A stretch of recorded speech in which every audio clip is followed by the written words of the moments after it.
non-verbal communication? For example, we used to say that verbal communication is the strongest communication. What I desire, what I wish to say, what I wish to communicate to the people, what I want to say to the people, it can be easily conveyed through my communication.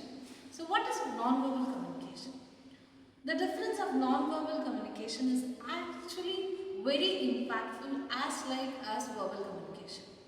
For example, if I want to show me as a very strongest person, we have certain body languages, signs of body language, or signs of hand movements, or the way I stand, the way I have an eye contact with people, how I wish to communicate. It all says about how strong enough I am. And am I able to handle that situation with a perfect tone of approach with the audience. And even when I can be very commander, or if I want to be showing them that I'm okay, I'm very friendly with you. Even the moves of my hands can show them that I'm very friendly, or I'm very commander, or I'm having a good leadership skills in my way of approach with the people. And this non-verbal communication is like not only the body language or the signs or whatever I use in our communication. Instead of that, for example, when I call some of the students to come and stand in the dais and just talk about something, they'll start to move. Some students will be like, they'll start to move from this side to that side, they'll start to have a very dancing moment in their body, they'll start to be very panic, they'll just rub their foot. So these are all also considered to be the body language or the non-verbal communication. It is indirectly, without the person telling that I'm panicked, I'm not okay, I'm not confident. That is being identified by the person's body movements. At the same time, if when I'm standing on this dais, if I'm just walking very casually, I'm just making use of this place, and I'm just looking into everyone, I'm having a very good positive eye contact with the people. It is like, okay, oh, this person is very confident about them. And in the non-verbal communication, eye contact plays a vital role. Okay. For example, if I want to get the attention of the audience, if I want to grab the people's mindset, or if I want to make my communication very effective, I can use this eye contact as a weapon. For example, when you are sitting in a very big seminar hall, you are attending any seminars and you are not okay with what the person is telling, you are just bit in a boredom place.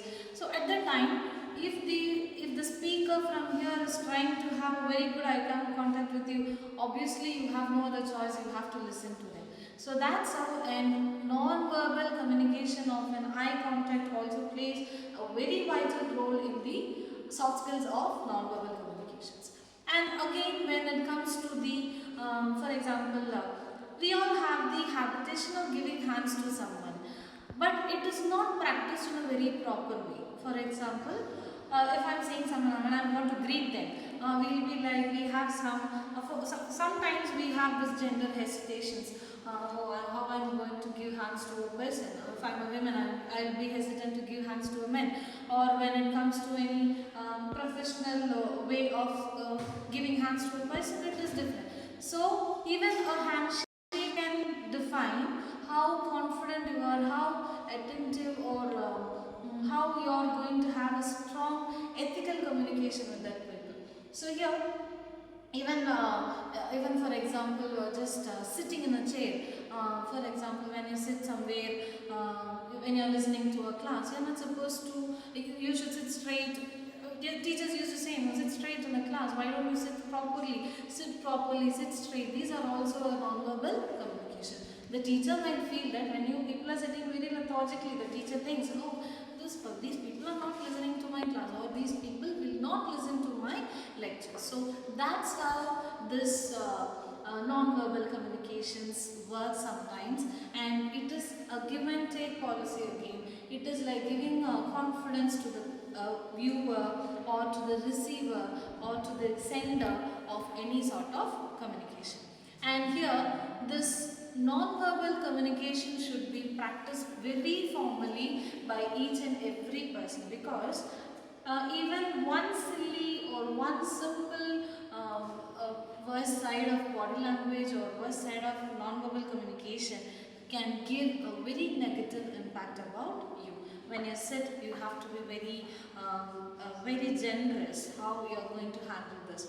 And if you are going to be talking to a person while just listening, so how you have to place your hands, how you have to be attentive, how you have to give an eye contact, these are all to be noted. So that this non-verbal communication also works in the soft skills of a person's development and in personality development. So thank you all. Thank you for watching my video. Thank you so much.